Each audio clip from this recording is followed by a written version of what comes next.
Letters from Karl Marx to Heinrich Marx, Berlin, November 10th, 1837. Dear Father, there are moments in life which stand as landmarks, terminating the past and at the same time pointing firmly towards a new direction.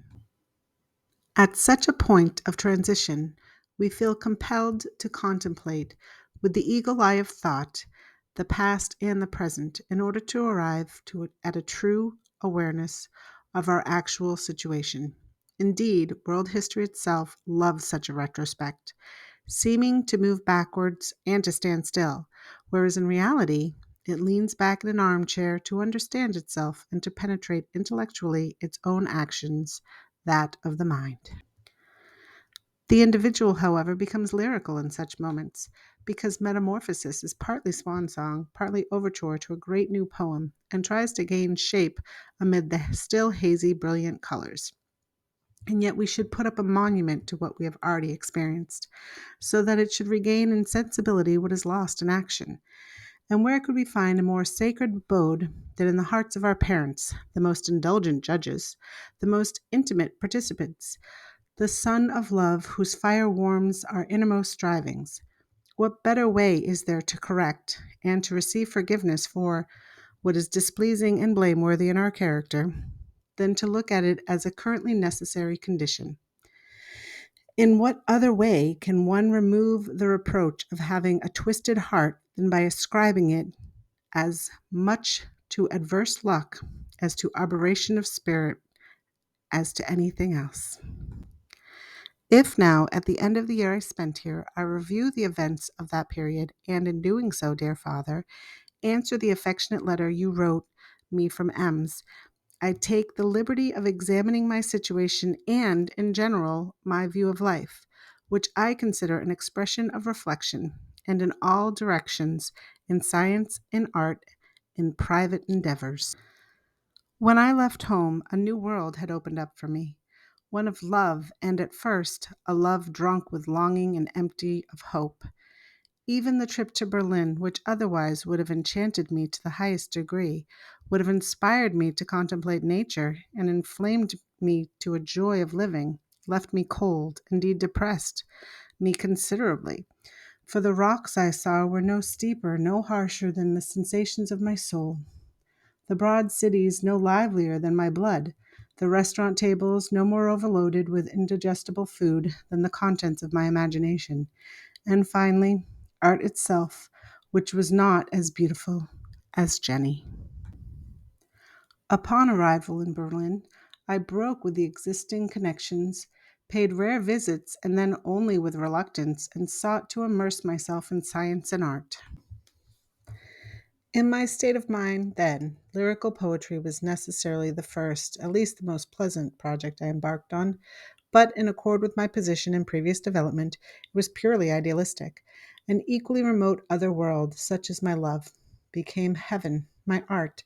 Everything real grew blurred, and the vague had no boundaries. Attacks on the present, wide and shapeless feeling, nothing natural, everything constructed out of the blue, the complete opposite of that which is and which should be rhetorical reflections instead of poetic ideas, but perhaps also a certain warmth of feeling and of striving for vigor.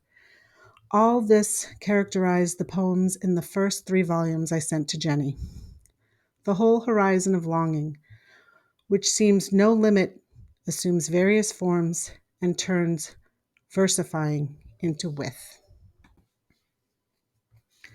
Poetry, however, was to be merely a companion. I had to study law, and I felt above all the urge to grapple with philosophy. The two were so closely connected that I studied Heinesius, Dibble, and the sources uncritically. And in schoolboy fashion, thus, for example, I translated the first 2 books of the Pandect into German, and tried to work out the philosophy of law while studying law. By the way of introduction, I preceded it with some metaphysical propositions, and then continued this unfortunate opus up to public law, a work of almost 300 pages.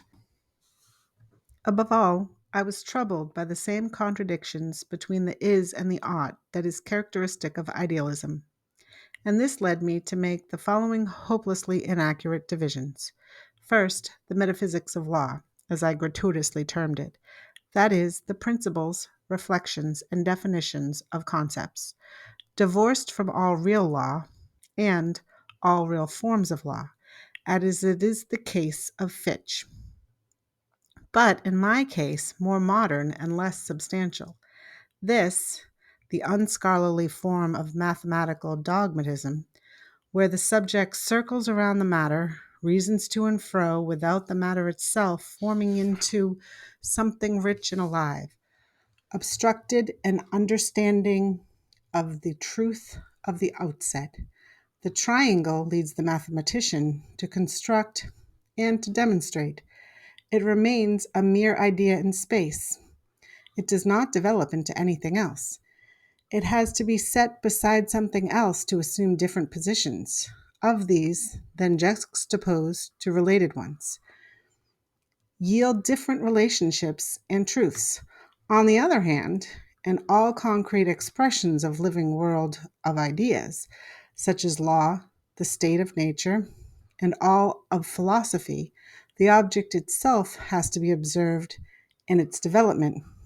Arbitrary divisions must not be intruded, and the reason of the thing itself must evolve within its own contending self and find there its own unity.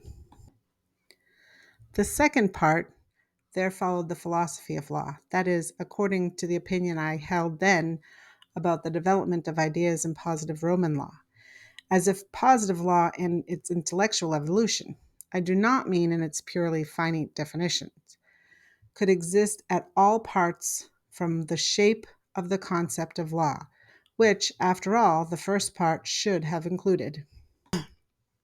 In addition, I had divided that part into formal and substantive theory of law, of which the first was meant to outline the pure form of the system in its progression and context, its structure and scope, whereas the second part was to deal with the content and the merging of form into content. There was one error which I share with Herr von Zwingli, as I was to discover later when I read his erudite work on property, with the difference that what he called formal definition was something to find the place which this or the other doctrine has in the hypothetical Roman system, and material definition was that which is the doctrine of the positive, which is the Roman attributed to the concept defined in this manner. I, on the other hand, considered form as the architectonics required for the formulation of the concept, and matter as a quality required of these. The error was that I believed the one could and should develop independently of the other, and thus I did not arrive at true form, but merely constructed a writing desk with drawers, which I later filled with sand. Concept is, after all, the mediating element between form and content. Any philosophical treatise on law, therefore, the one must be contained in the other. Indeed, form should be but the continuation of content. Thus I had arrived at the division that made for simple and superficial classification only, while the spirit of law and the truth were obscured by it. The whole body of law fell into contract and non-contract elements. But why should I continue to fill the pages with things which I myself have rejected? Trichotomic divisions pervade the whole. It was written with tiresome prolixity, and it abused the Roman concept most barbarously, in order to force them into a system. On the other hand, I thereby acquired a love for a general view of the material, at least to a certain extent. At the end of the part on private law, I saw its fallacy in its whole, which in its basis order on Kantianism, but which derives entirely from it in application. And again, it became clear to me that without philosophy, nothing can be mastered. Thus, I could once again throw myself into the arms with its clear conscience, and I proceeded to write a new metaphysical system, at the end of which I was again forced to admit its incorrectness as well as those of my previous efforts in this direction. In doing this, I acquired the habit of making excerpts from all of the books I read, such as Lessing's Laocoon, Soldier's Irwin, Wickelmann's History of Art, Luden's German History, and to jot down reflections on the side. At the same time, I translated Tacitus' Germania and Ovid's Libri Tristium, and began my own, that is, out of grammars, to study English and Italian, in which I have not yet accomplished anything. I also read Klein's Criminal Law and his Annals, and all the latest works of literature, the latter on the side, however. At the end of the semester, I again sought the dances of the muses and the music of the satyrs. And even in the last notebook which I sent you, idealism, you will find, plays a role through forced humor and shines through an inept and fantastic drama, until finally it changes entirely and moves on to mere art form, mostly without inspired objects or vibrant ideas. And yet, these recent poems are the only ones in which, suddenly, as if by a stroke by magic, alas, the stroke was a shattering one at first, the realm of true poetry shone at me like a distant fairy palace, and thus all my own creations dissolved into nothingness. With these manifold activities during the first semester, it is small wonder that many nights were passed in wakefulness. Many battles were fought, many a stimulus within and without had to be coped with, so that at the end I did not emerge very enriched.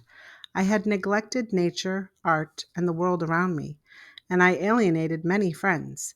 My physical condition deteriorated, and a doctor recommended the countryside, and thus, for the first time, I traversed the whole spreading city to the gate of Starlow. I did not then anticipate that my stay there would change me from the pale weakling into a physically robust man. A curtain had fallen, my holy of holies had been torn to shreds, and new gods had to replace it. From idealism, which incidentally I had compared to and enriched with Kantianism and Fichteism, I moved to investigate the idea in the reality itself. If the gods had formerly dwelt above the earth, they now become its center.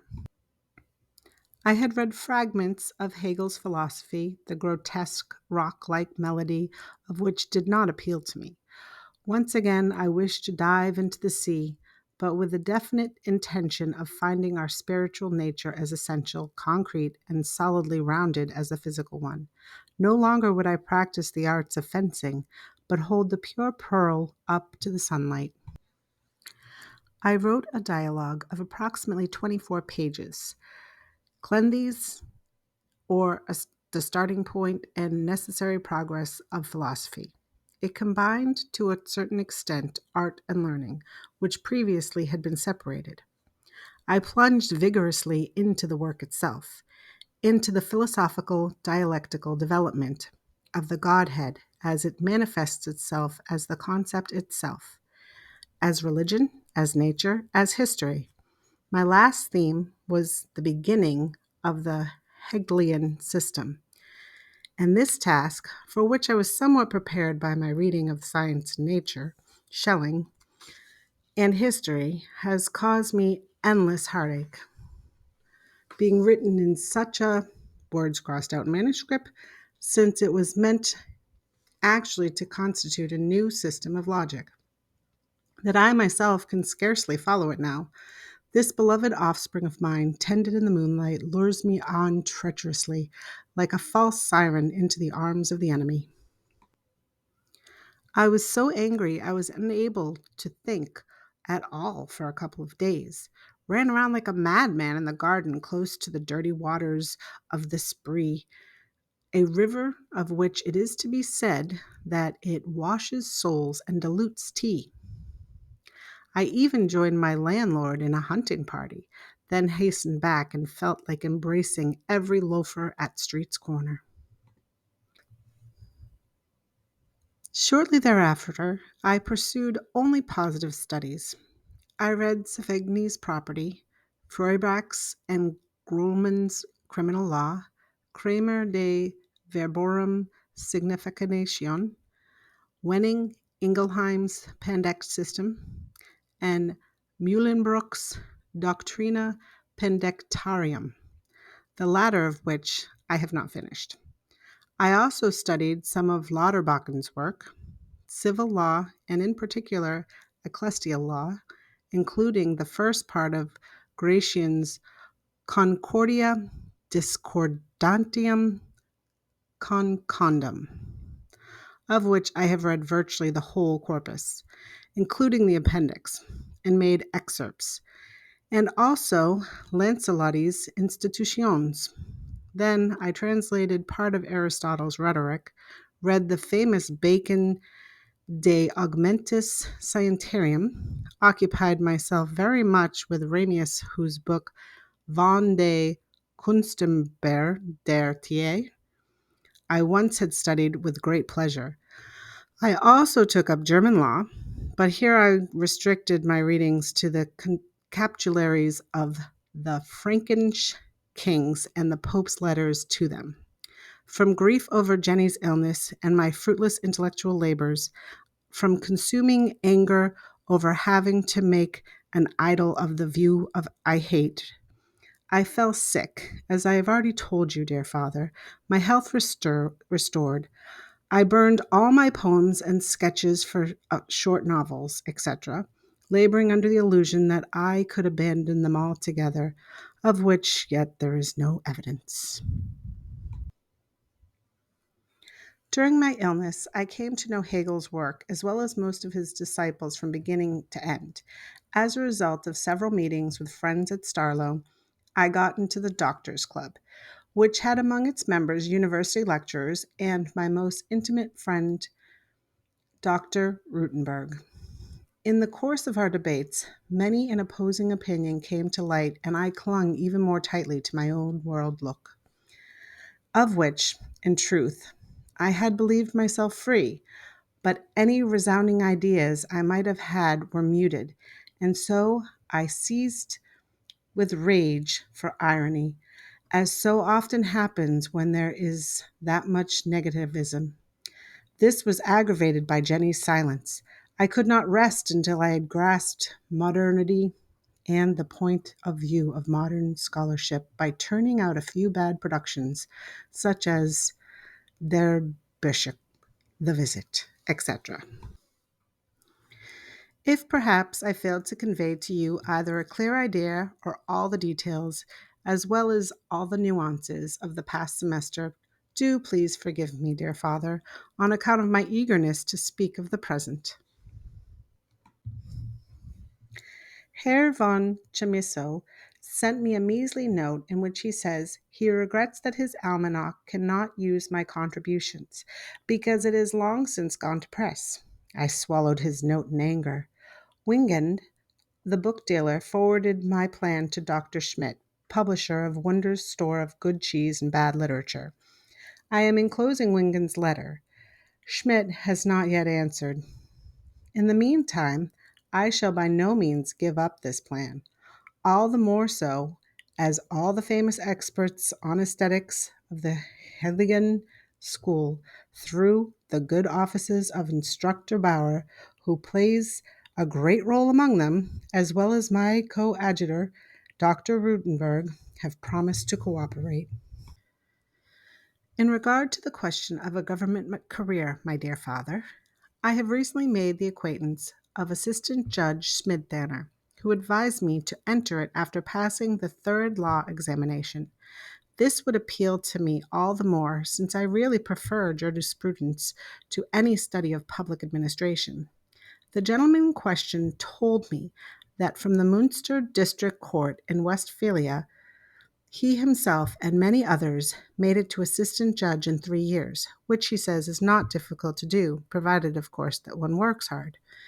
Since the stages of promotion are not strictly fixed as they are in Berlin and other places, if, as assistant judge, one later attains the doctorate, There are much better prospects for immediate appointment as Professor Extraordinary, as happened in the case of Mr. Garter in Bonn, after he wrote a mediocre book on provincial codes of law, his only other title to fame being that he calls himself a member of the Hegelian school of law. However, my dear father, best of fathers, would it not be possible for us to talk over this face to face? Edward's condition, dear mother's illness, your own indisposition, which I hope is not very serious, all this makes me wish, indeed makes me virtually unnecessary, for me to hurry home. I would indeed have been there already if I had not been in doubt about your permission, your consent. Believe me, my dear, beloved father, this is not a selfish wish, although I would be blissful to see Jenny again. I am, however, motivated by the thought which I may not put into words. In some respects, it would be difficult for me to come, and yet, as my own sweet Jenny writes, such considerations must give way to the fulfillment of duties which are sacred. Whatever your decision, I implore, dear father, not to show this letter to angelic mother, or at least not this page of it. My unexpected arrival may perhaps cheer up that great, splendid woman. My letter to her was written long before the arrival of Jenny's dear letter, and thus, unwittingly, I may have written too much about matters which are not suitable or very little so. In hope that the clouds which hang over our family will gradually pass, that I may be permitted to share your sufferings and mingle my tears with yours, and perhaps in your presence demonstrate the deep affection, the boundless love, which often I have expressed poorly, in the hope that you too, dear eternal beloved Father, mindful of the confused state of my storm-tossed soul, will forgive me where the heart must often have seemed to err, as an overburdened spirit stifled it, in the hope that you will soon be fully restored to health, so that I shall be able to press you close to my heart and tell you all that I feel. I remain ever your loving son, Karl.